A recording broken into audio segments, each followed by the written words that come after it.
As my heir, William now assumes the Scottish titles which have meant so much to me. He succeeds me as Duke of Cornwall. Des murmures ont résonné dans les couloirs du palais bien avant l'annonce, mais rien n'aurait pu préparer William et Catherine au choc émotionnel qui a suivi. D'une voix lourde de chagrin, le roi Charles rompit le silence, et avec lui, la façade royale commença à s'effriter. Ce qui aurait dû être un chapitre stable de l'avenir de la monarchie s'est transformé en confusion et en chagrin. Alors que le poids du devoir se heurte à la douleur de la réalité, on ne peut s'empêcher de se demander comment le prince et la princesse de Galles s'en remettront de la maladie qui a brisé le silence royal. Début 2024, alors que le Royaume-Uni commençait à s'installer sous la férule d'un nouveau monarque, un événement discret fit trembler les murs même de Buckingham Palace. Il ne s'agissait pas d'une grande annonce concernant la politique gouvernementale, les devoirs royaux ou les traditions nationales. Il s'agissait d'une annonce bien plus personnelle, profondément humaine, et peu de gens s'attendaient à ce qu'un roi en exercice se manifeste. Connu pour son attitude posée et souvent distante, le roi Charles rompit avec des générations de retenues royales pour parler publiquement d'un sujet qu'il ne pouvait plus cacher, sa propre santé. Ce qui avait commencé comme un simple examen médical en janvier s'est transformé en quelque chose de bien plus inquiétant. On a d'abord annoncé au public que le roi subirait une intervention mineure pour une hypertrophie de la prostate. Rien de grave, rien d'inquiétant. Mais derrière les portes closes du palais, la vérité prenait une tournure bien plus sombre.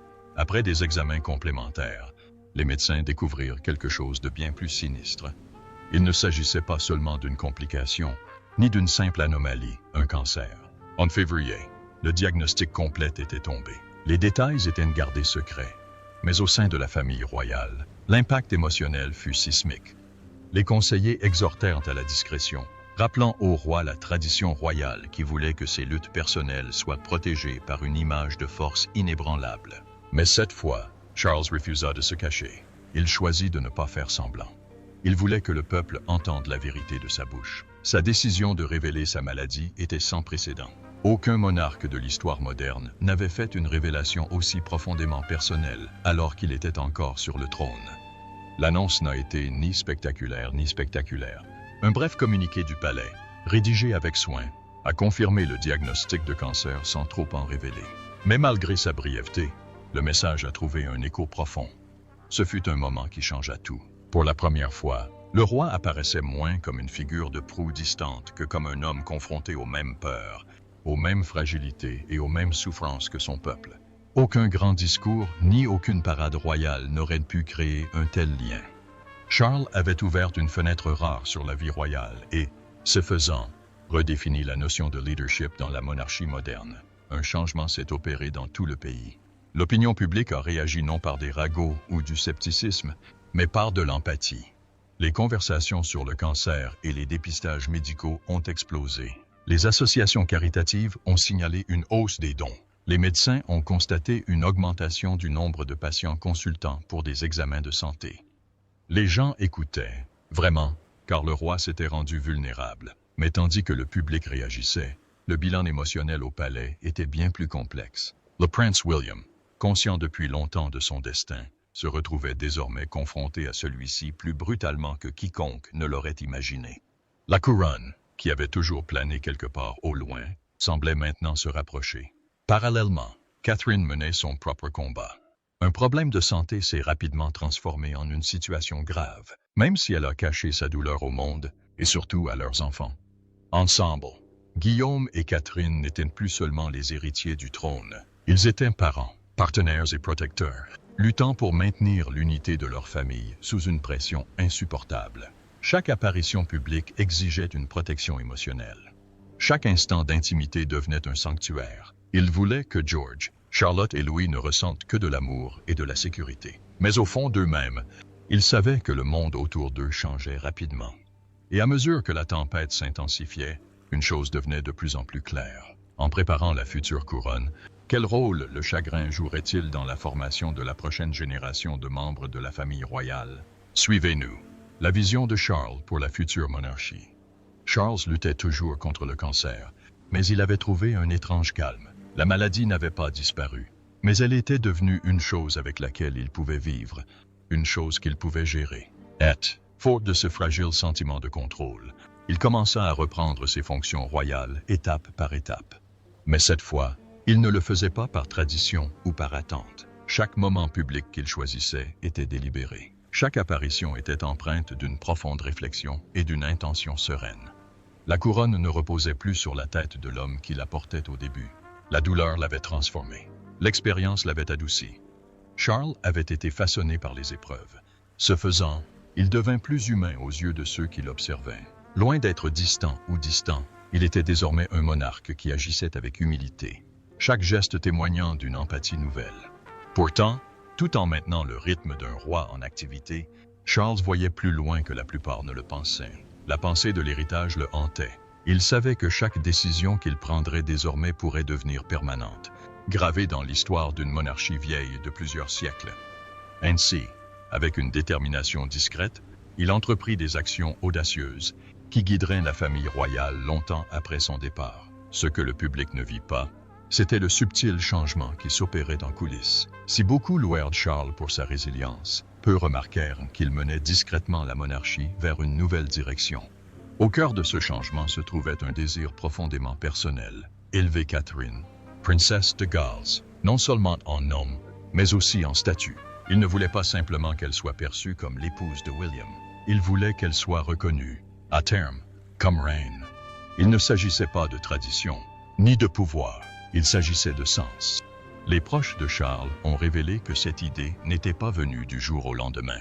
Elle avait mûri lentement, au fil des années, à observer Catherine garder son sang-froid face à la pression, sans jamais solliciter l'attention.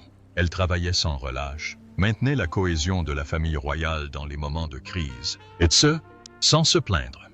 Charles l'admirait profondément. Elle lui rappelait sa mère dans sa jeunesse. Ferme, gentille et dévouée.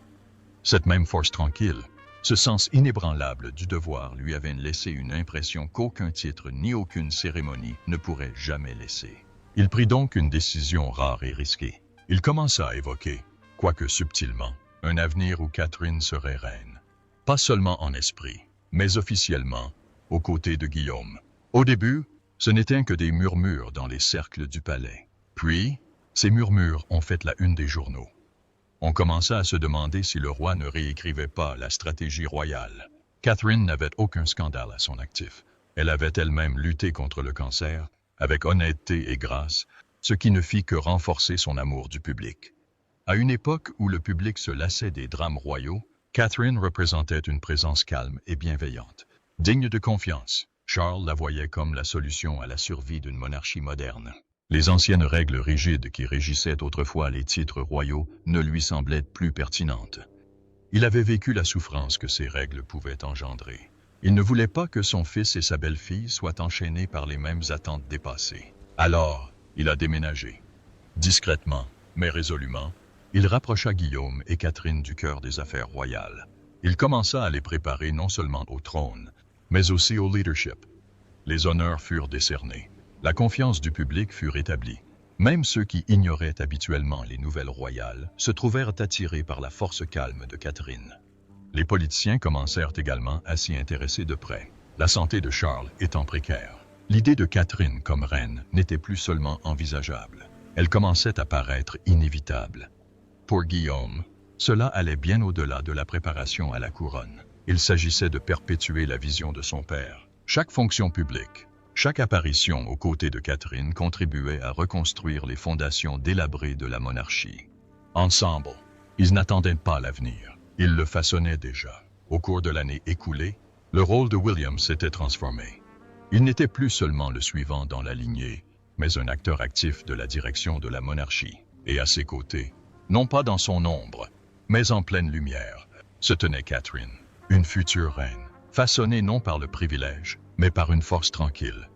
Alors, comment une femme sans sang royal est-elle devenue la figure de proue de la monarchie? Continuez à suivre, car la vérité pourrait bien bouleverser tout ce que vous pensiez savoir, de ses origines ordinaires à la grâce et au pouvoir royaux. Dès que Catherine Middleton est apparue sous les feux de la rampe, le monde n'a plus pu détourner le regard. Voici une femme qui a vécu une vie parfaitement ordinaire, fréquentant l'université, partageant une maison avec des amis, faisant ses courses dans les magasins locaux, et qui entre aujourd'hui dans l'histoire en tant que princesse de Galles.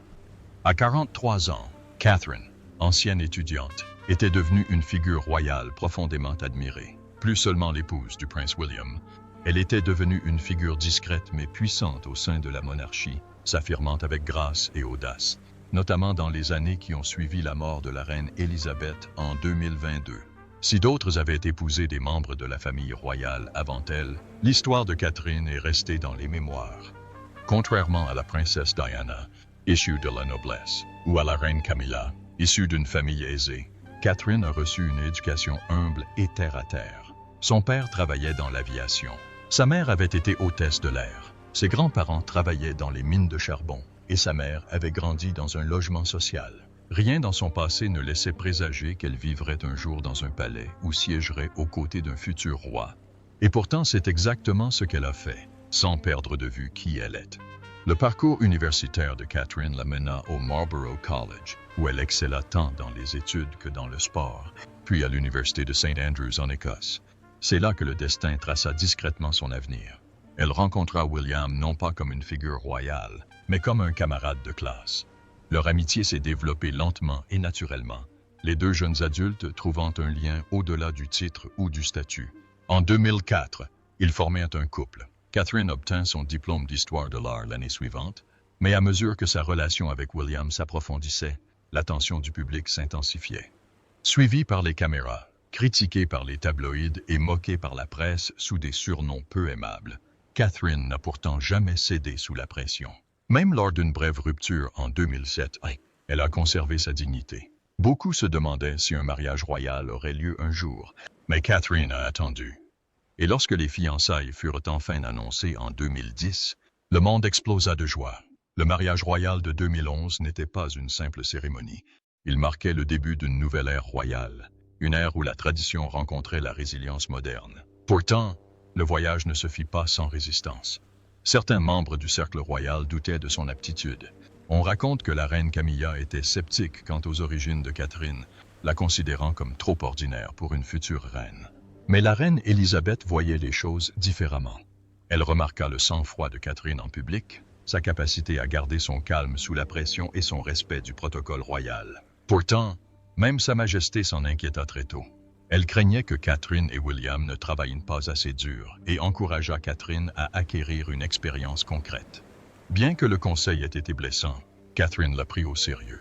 Elle a contribué à la petite entreprise familiale, s'est intéressée à la mode, a perfectionné ses compétences en photographie et s'est forgé une image publique fondée sur l'élégance et le sens du service. Au fil du temps, elle a élargi ses fonctions royales, s'impliquant dans la santé mentale, l'éducation de la petite enfance et le soutien aux familles.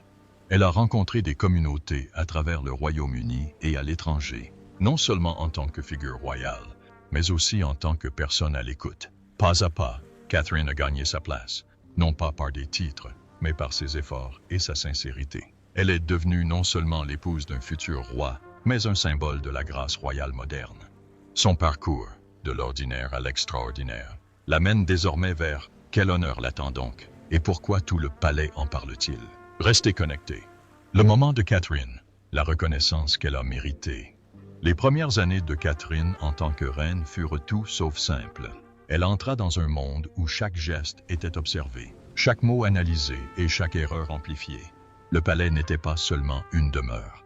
C'était une scène sous le regard constant du public. Les flashs des appareils photo et les rumeurs allaient de bon train, tous les regards guettant le moindre signe de faiblesse. Mais Catherine y fit face avec une détermination sereine.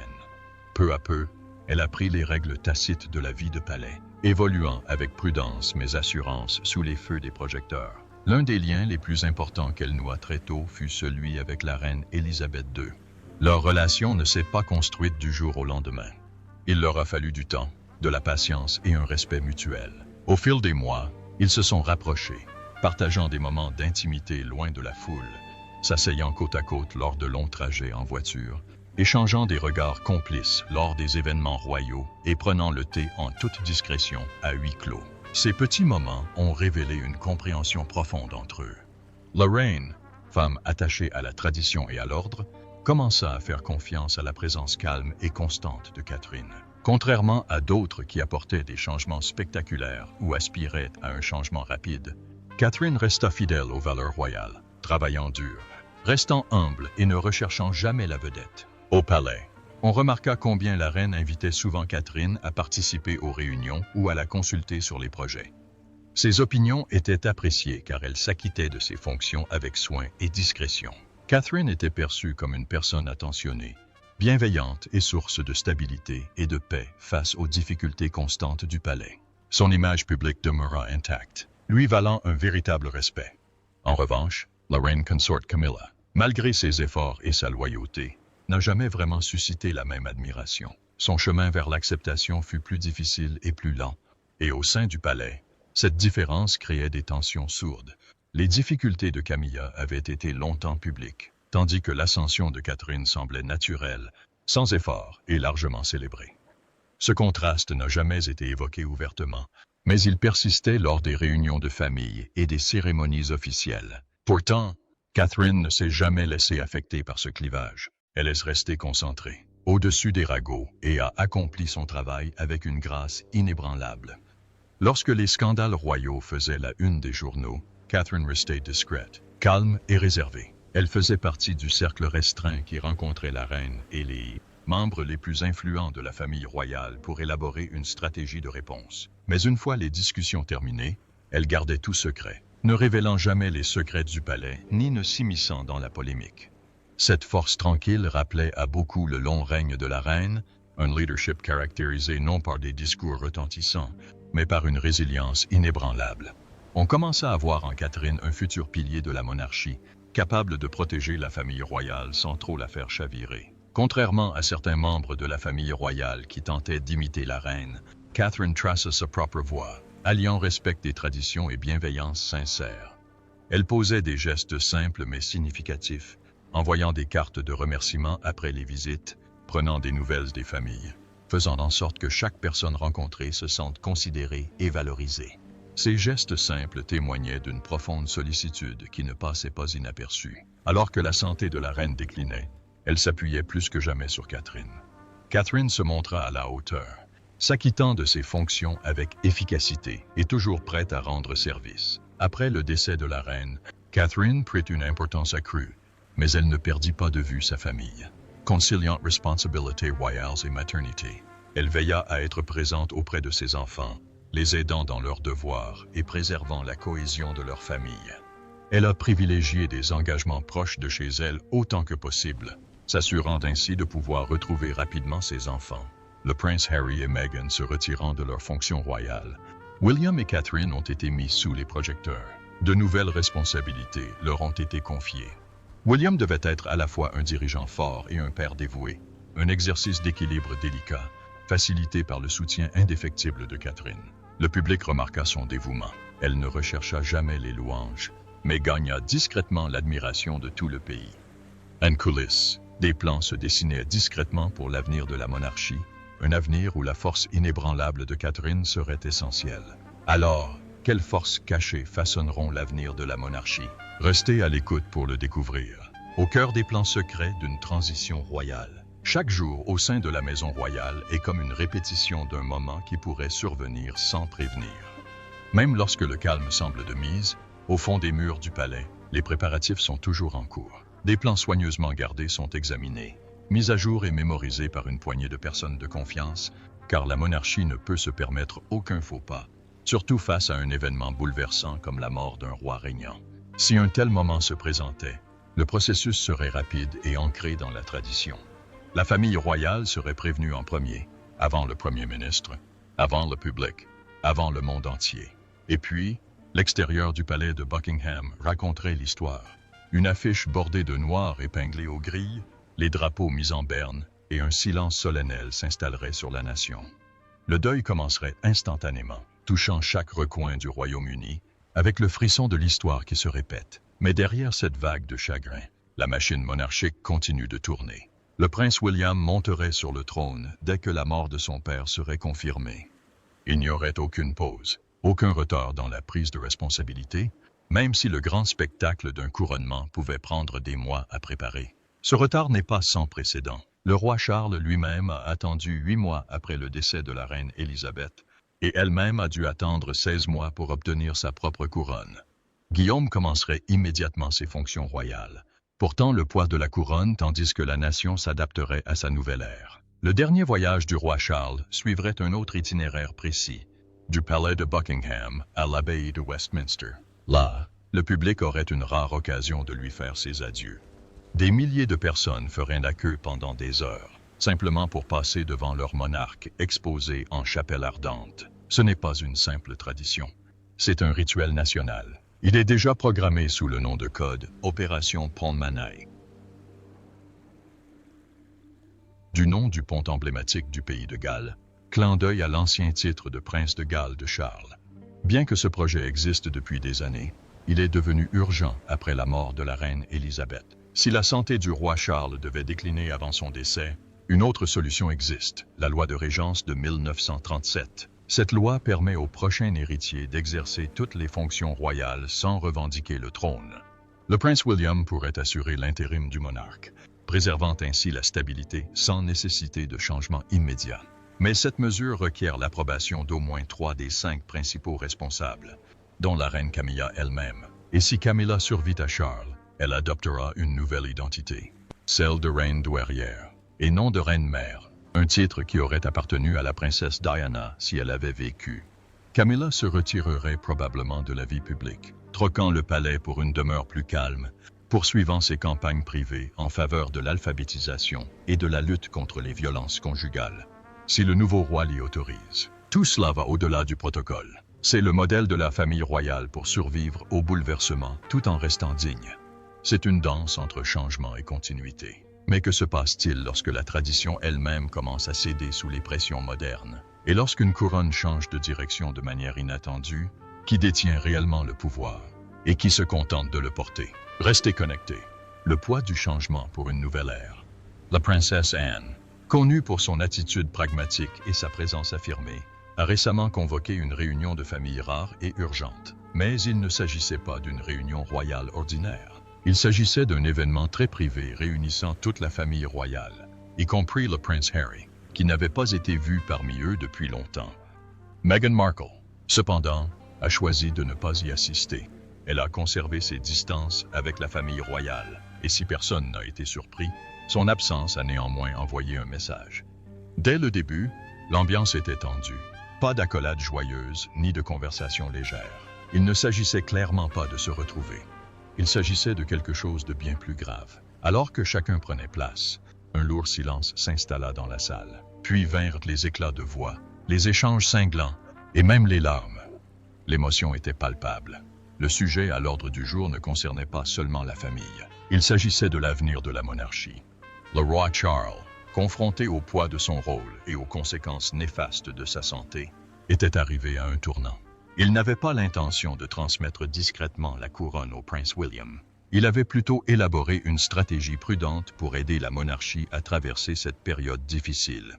Mais il avait besoin de quelqu'un capable de lui avouer la dure vérité. C'est là qu'intervint la princesse Anne. Sa voix, ferme et directe, trancha la tension. Tout le monde écoutait. La place de Guillaume comme prochain roi demeurait incontestée. Catherine, posée et préparée, abordait son futur rôle avec une force croissante. Mais la surprise est venue lorsque l'idée d'un retour du prince Harry à la vie royale, du moins de manière limitée, a été évoquée. Après tout ce temps passé loin de la famille royale, après avoir quitté le pouvoir et déménagé à l'étranger, cela semblait impossible. Et pourtant, la porte n'était pas complètement fermée. En coulisses, Charles avait commencé à transférer ses responsabilités. William et Catherine en assumaient déjà davantage. Le changement s'opérait rapidement. La monarchie évoluait. Et pour la première fois depuis des années, l'éventualité d'un retour discret de Harry ne semblait pas si improbable. Sa présence pouvait-elle être la clé d'une image royale plus forte et plus unie? Ou choisirait-il de rester à l'écart pour de bon? La réponse pourrait remodeler à jamais l'avenir de la famille. Alors que la famille royale s'adapte à huis clos, William et Catherine font face à un avenir qu'ils n'auraient jamais imaginé si proche. Alors, comment ce moment va-t-il transformer leur rôle, leur famille et la couronne? Partagez votre avis ci-dessous et n'oubliez pas d'aimer et de vous abonner.